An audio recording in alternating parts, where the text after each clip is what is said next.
Bom dia, pessoal. Bom dia.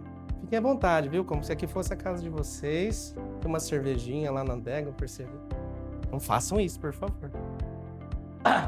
Vamos lá, gente. Que desafio é falar sobre a reforma tributária.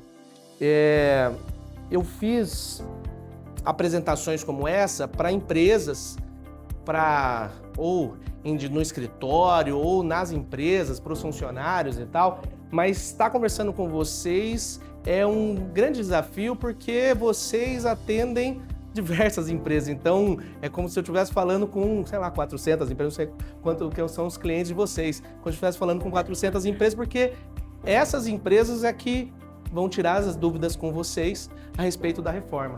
E aí eu tinha que achar um nome para essa palestra, então, como orientar os clientes malucos com as mudanças que estão por vir. Eu acredito que o principal problema que a gente enfrenta, pelo menos no escritório, e que talvez seja o maior ponto principal dessa palestra, é essa pergunta, né? Você já sabe o que dizer para o cliente quando ele vem perguntar a respeito da reforma ou vem questionar o que vai mudar e tal? Esse é um grande desafio, né? Então, quando eu recebi o convite da Michele para fazer essa apresentação, eu falei, não dá para falar sobre reforma tributária, principalmente em 40 minutos, nem em 2 horas, nem em 5 dias, né? Então, assim, o que é preciso falar a respeito da reforma tributária? O que é possível falar? De como? De que maneira? É justamente através dessa maneira, foi a melhor ideia que a Michele passou. Eu falei assim, eu preciso saber, o que vocês querem falar? Falei, não, a gente vai fazer um form com as perguntas principais e dali a gente vai tirar alguma coisa. As perguntas não era necessariamente para eu trazer aqui o FAQ, pergunta e resposta, senão eu só mandava no e-mail de vocês a resposta e tá ali a pergunta. Não é essa a intenção da palestra. É entender mais ou menos de que maneira isso já está no dia a dia de vocês e quais as dúvidas vocês acham que vão surgir dos clientes. E a partir daí eu criar um conteúdo para tentar ajudar vocês. Então, a partir dessa pergunta, que a gente também recebe no escritório, é que eu baseei aí mais ou menos a nossa apresentação de hoje. Tudo certo? Até aqui, ok? Beleza. Então aí a pergunta, né? Você já sabe o que dizer para o cliente? Como que a gente fica quando o cliente faz uma pergunta sobre a reforma tributária? Às vezes dá vontade de ser abduzido, assim, na hora que o cliente faz a pergunta, dá vontade de desaparecer. Faz a pergunta, desliga o telefone para ir pesquisar, ou então vontade de enfiar a cabeça num buraco, porque você vai ali enrolar, ou você vai pedir um tempo e tal. O que é importante, eu acho, eu trazer aqui para vocês, como profissionais da contabilidade, e eu também passo por isso no escritório. Porque quando faz essa pergunta para mim, se eu já sei o que dizer para os clientes, eu também não sei. Mas fiquem tranquilos que isso não é necessariamente um problema, não saber. E aí eu vou explicar.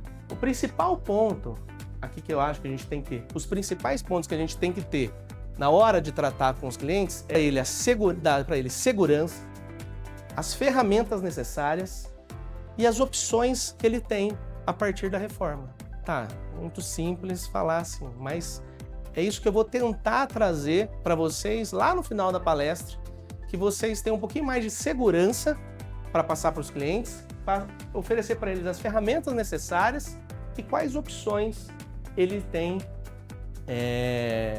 a partir do que a reforma traz. Bom, quem aqui não teve nenhum contato com nada sobre a reforma? Alguém pode aqui levantar a mão sem nenhum medo e dizer assim, olha, eu sei muito pouco a respeito da reforma tributária. Ninguém. Muito pouco. Beleza, é isso aí, é normal.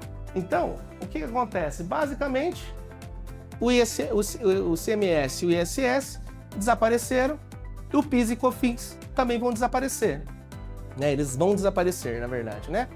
O ICMS e o ICS vão se transformar no IBS, que é Imposto sobre Bens e Serviços, e o PIS e COFINS vai se transformar no CBS, que é a Contribuição de Bens e Serviços. É isso, vamos ter uma substituição.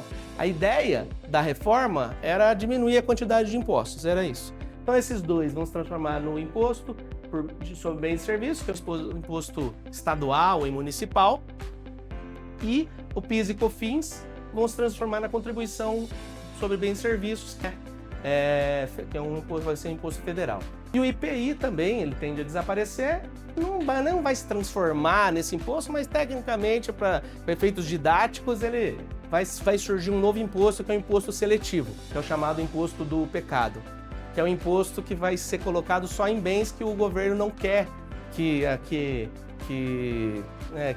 o governo não tem interesse que esse bem, né, como cigarro, bebida e tudo mais, algumas coisas assim, então vai haver esse imposto sobre alguns itens. E os outros impostos, né?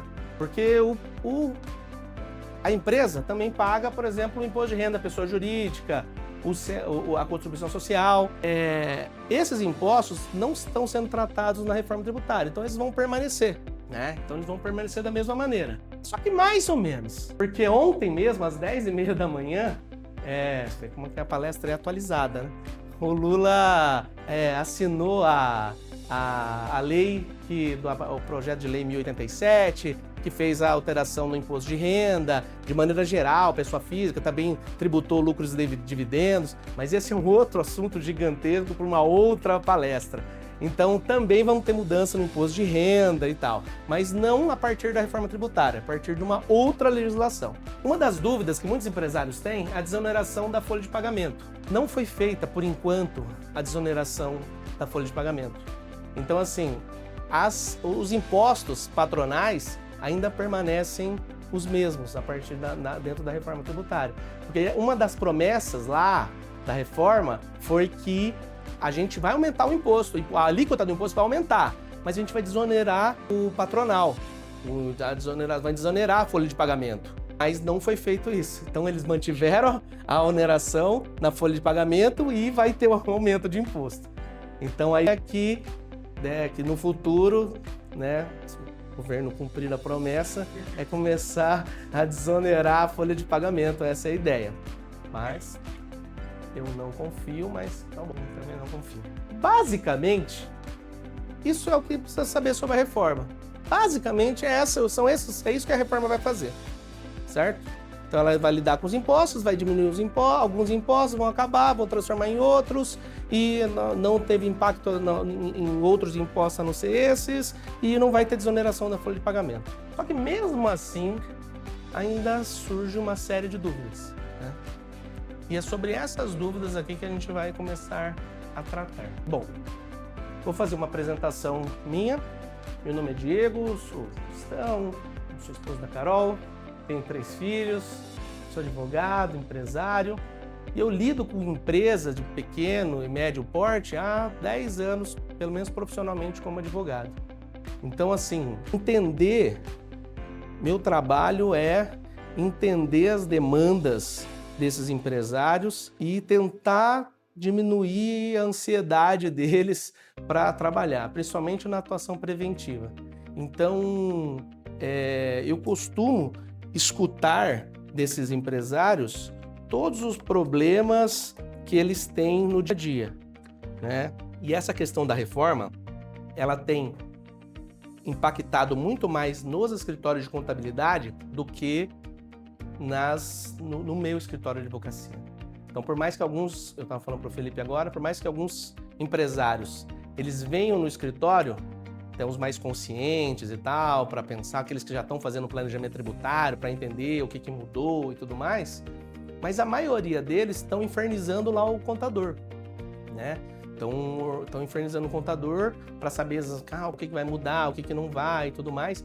E a partir da aprovação da reforma até aqui, eu tenho recebido no meu escritório muitos empresários falando: não, eu vou ter que trocar meu contador, e não sei o quê, eu estou procurando, eu já mudei de contador, porque essa demanda é uma demanda que, como o empresário não tem ainda, às vezes, a noção do que vai tratar, do que vai mudar no negócio dele, e aí ele procura o profissional e o profissional não dá um feedback para ele, ou gera uma segurança e tal, acaba gerando esse impacto negativo.